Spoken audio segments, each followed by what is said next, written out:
Israel says it has begun its offensive to take Gaza City, adding it already holds the outskirts of the city. The IDF pledging to deepen the attack on Hamas in the region it deems a terror stronghold, with the offensive involving multiple phases and the deployment of reservists. Close to 1 million people are expected to be displaced from the most populous area in the Gaza Strip, and all indications suggest the effort to take Gaza City could last at least half a year.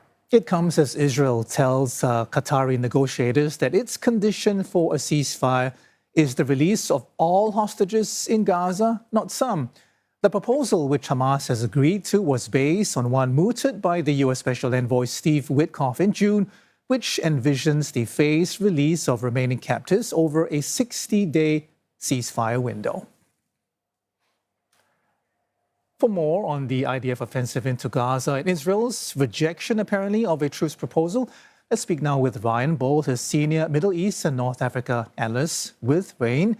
And he joins us from Philadelphia. Ryan, good to see you once again. So Israel apparently, not officially, I should add, rejecting the deal, but its strategic affairs minister, the IDF, all indicating that, things are going to be happening on the ground insofar as Gaza City is concerned. Can we take this as a full rejection of Hamas's acceptance? Well, I think what the Israeli government is currently doing are two things. They're carrying out a military operation that means to finally change the facts on the ground of the Gaza Strip and put it under Israeli occupation. But they will accept a second outcome of all of this, which is that Hamas essentially surrenders to the Israelis and goes into exile like the Israelis have been demanding for a long time now. They're looking to what they did against the Palestinian Liberation Organization back in the 1980s in Beirut.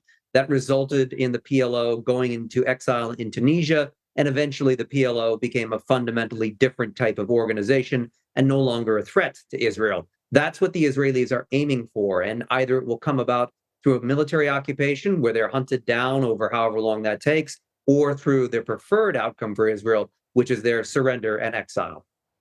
About this particular deal, Ryan, Hamas has accepted that 60-day truce proposal, though not Israel's full demands. I wonder what Hamas is thinking. Does Hamas' move suggest to you a willingness to compromise, or is it trying to buy time given how weakened it is militarily? I think it's a combination of both. It's both trying to buy time and specifically trying to buy time to the next Israeli elections, which need to be held next year and which almost certainly will bring a new government that will bring a strategy change in Gaza that could be a bit more favorable to Hamas. But I think Hamas is also trying to buy a temporary ceasefire as best they can, because that allows them to reconstitute, to reorganize, to get humanitarian aid into the Gaza Strip. And it, again, allows them to survive, to live to fight to the next day. So for Hamas, a temporary ceasefire serves both purposes. And that's why they're still trying to propose a 60-day ceasefire, which at the end of the day is probably likely to collapse yet again, as we have seen in the two previous ceasefires for, again, similar reasons. Hamas wants to stay in the Gaza Strip. Israel wants them to leave. That is a recipe for conflict. Ryan, we understand that 60,000 reservists, Israeli reservists, are being mobilized, in addition to anywhere between 20 to 40,000 reportedly already embedded in Gaza right now. So a couple of questions here. What does the sheer number of troops, that's going to be on the ground tell us about the IDF's intentions? And also, is the Israeli army, the IDF, going to have manpower problems, having so many soldiers on the ground for an operation that I hear may last at least 6 months? Well, these sheer numbers really do suggest that Israel is serious about a full-scale occupation of the Gaza Strip. These are the kinds of numbers that you would need to occupy a territory of about 2 million people. You might even need more, depending on how much resistance they might encounter. So it suggests that the IDF is going to implement a full-scale occupation plan. It also sort of reveals the shortcomings of Israel's raid and withdrawal strategy that they've been using up until this point. Hamas's tunnel network is still at least partially intact. Their fighters are still able to carry out hit and run attacks. There was one against a battalion near Khan Yunis the other day. So there is an admission that by calling these numbers up at this scale and for this length of time, that Israel hasn't gone as far as it could have to suppress Hamas militarily. Rather, they were hoping that open-ended pressure would bring Hamas to a more conciliatory position and to meet Israel's terms. Now, there's a real question of whether or not this is a politically sustainable strategy. 60,000 reservists is significant. Israel does not fight long wars with reservists. It's a strain on the economy. It's a strain on their public finances, and it's a strain on morale. And we did see nationwide protests erupt in part because of this announcement that they were going to conquer Gaza City. So whether or not it's politically sustainable is an open question. And then in terms of can they hold their other fronts, it's really the West Bank where Israel has the greatest manpower needs. What they're doing in Syria and Lebanon, that's very air power intensive. Those are different units. They're holding very limited territory. So the manpower numbers in terms of like the sheer numbers isn't as pressing in the north. But in the West Bank, if the security situation begins to deteriorate there, that's where Israel is going to have a shortage of combat-ready troops. And then, of course, many of these troops, they're experiencing PTSD, they're exhausted. Many of them have been on multiple combat tours. How many of them even necessarily show up to the call is an open question, because we have seen reports, the IDF has said that up to 20% of their reservists have sometimes not shown up after being summoned for combat duty. And this is taking place despite vocal condemnation from the UN Security Council and key allies. Is there any realistic way that Mr. Netanyahu could be persuaded by, I don't know, domestic protests, by allies, sanctions to change course?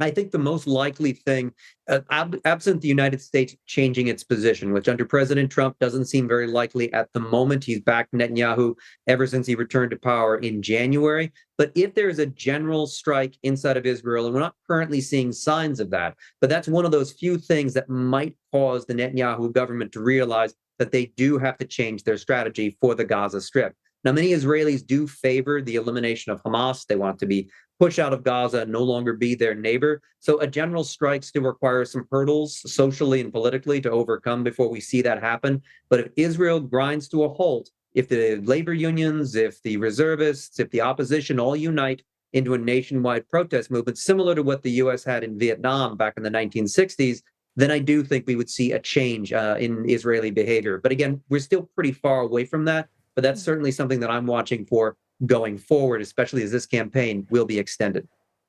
Ryan, almost 2 years into the war now, and Israel overnight approved a settlement project in the occupied West Bank called E1.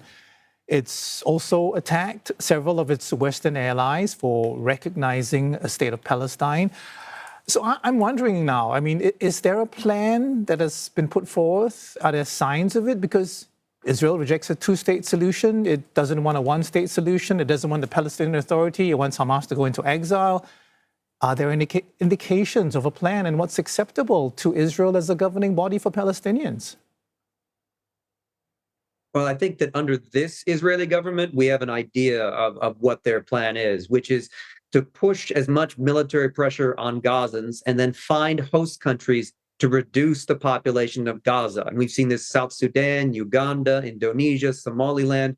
They're all contenders with American pressure to bring in a limited number of Gazan refugees. And then it's very likely those Gazans would never go home. And then this Israeli government would then partially resettle the Gaza Strip with Jewish settlers. And I think that is what their overarching plan is for the Gaza Strip, is to reduce its population, resettle it, and remain in control for the long term, potentially looking for Arab collaborators, either within the Palestinians themselves or from the region, Egypt, the United Arab Emirates, et cetera, to help them govern and secure Gaza.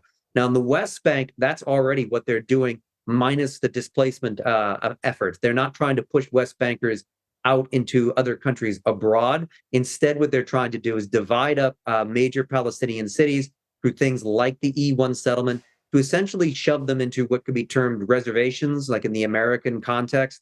They're areas that would be autonomous. They would be run by Palestinian civil and police authorities, but they would have no foreign policy. They would have no real economic or trade policies. They'd be completely reliant on the Israelis for their well-being. And in between would be these Israeli settlements that would be a permanent fact of life there. Ryan, always enlightening talking to you. Thank you very much for talking to us. Ryan Bohl is Senior Middle East and North Africa Analyst with RANE.